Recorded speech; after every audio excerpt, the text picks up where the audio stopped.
Alright, so onward and forward. I was gonna say upward, but we're not really moving up, so yeah, pointless. Hey, awesome.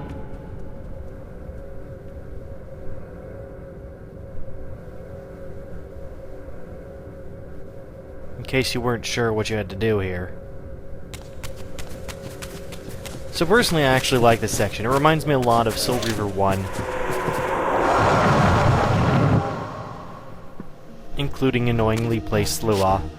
But no, really, it reminds me of Soul Reaver 1 simply because the puzzle actually requires a decent amount of, well, not decent, but enough switching here. I suppose they couldn't logically place a body on the other pillar to make you go back and forth, sort of like you would have in Soul Reaver 1. So they just made you do it once. A little bit simpler than the type they had in Soul Reaver 1, but then again, planar portals positioned everywhere made a bit more sense. And yeah, unfortunately I can't get any of those souls. They're stuck on the wall.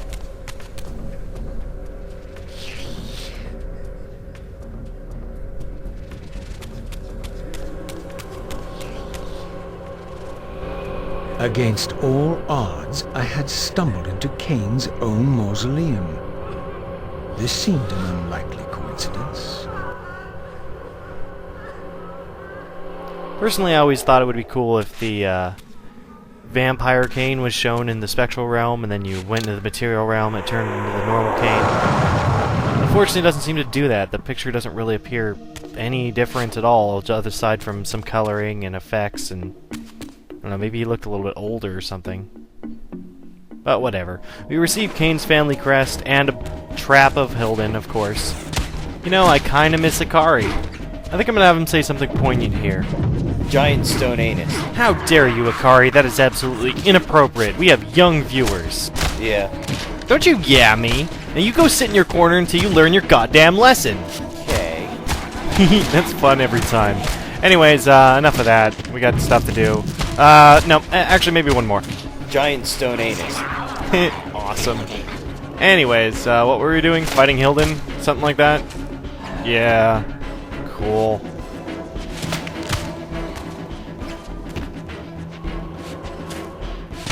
That's not nice. Don't hit me like that, you little poop face.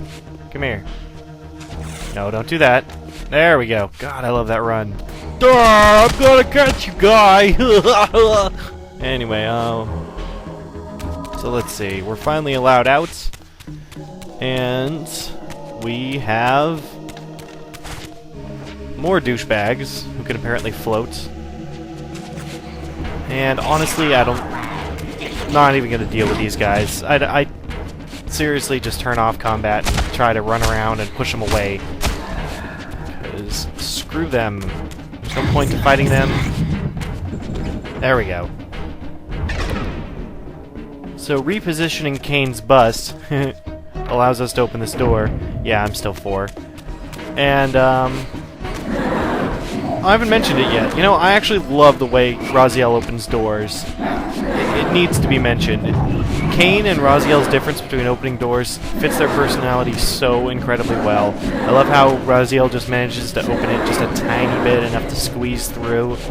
And funny thing is, I know a lot of people like that in my life who actually open doors like that, yet I'm more the kind of open the door with my foot, then kick it as I'm screaming some sort of heavy metal song for no apparent reason. But it's epic, is what I'm trying to say. I have to let everyone know I'm leaving the room. It's a condition.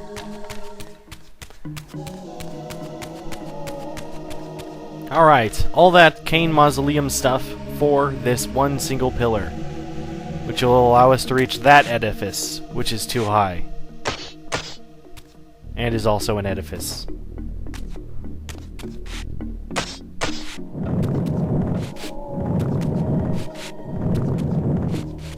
It's almost like a block puzzle, only there's no puzzle, it's just positioning.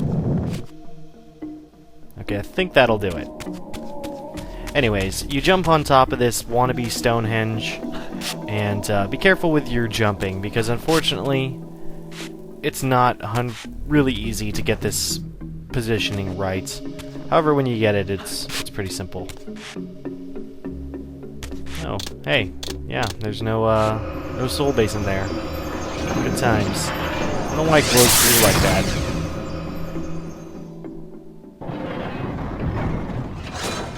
Alright, and the way to the light forge. Man, that's the second time I've had to talk about each individual forge. Good job, Crystal Dynamics. So the way to the light forge is open, and we're going to ignore the hints at the top which says to break the thing with TK, and instead we're going to grab this egg.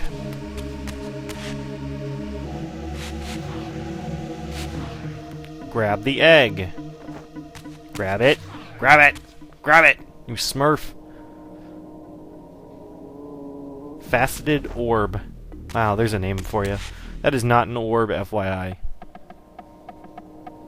Okay, now that we have the orb in there, you can actually do these steps in either order. I just felt like getting the other one out of the way first, because this is really easy. You break this panel, and then the light does something which the light doesn't actually do.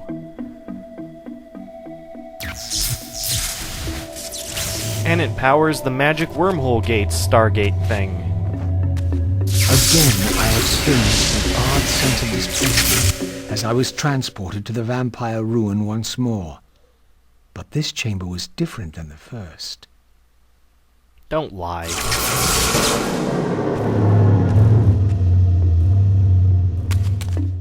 In their defeat, the vampire's enemy retaliated with a terrible curse, afflicting the vampires with a bloodthirst that turned their once noble race into ravenous predators.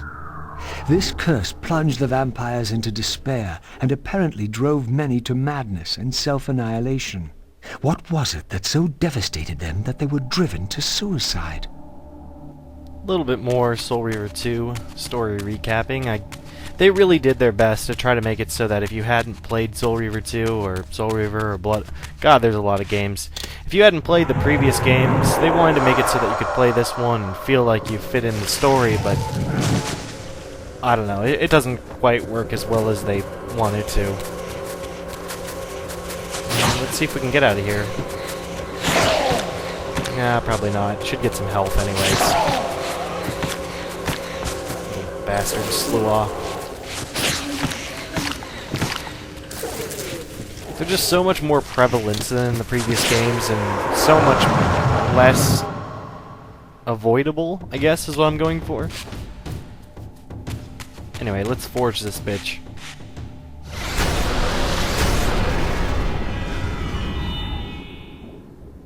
This is why you do not put your fingers into electrical sockets.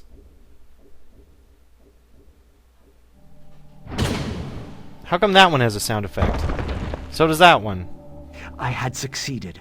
The Reaver was forged with the power of light, and now my way was clear. I would seek out Ariel at the pillars and see if she could enlighten me.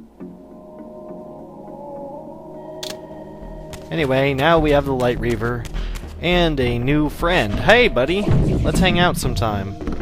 Watch movies. Come on. So, this big statue guy is pretty slow, in case you couldn't figure that out. TK really does nothing. Basically, you just dodge his attacks, hit him 3 times, do it. You gotta time it right, or else he'll hit you like that. But other than that, just dodge and attack, and do it over and over. Because for some terrible fucking reason, this guy has a lot of HP, even though he only has 3 attacks.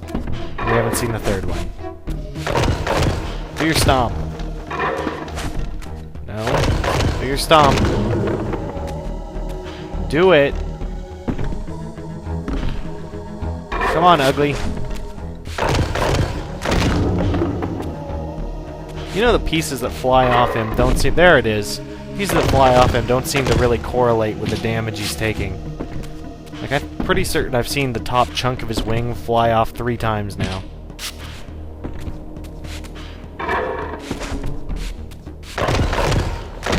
The real challenge is when they put more than one of these guys in a row. But they can actually hit each other too, so it's kind of funny. And then he apparently explodes into tiny, tiny pieces.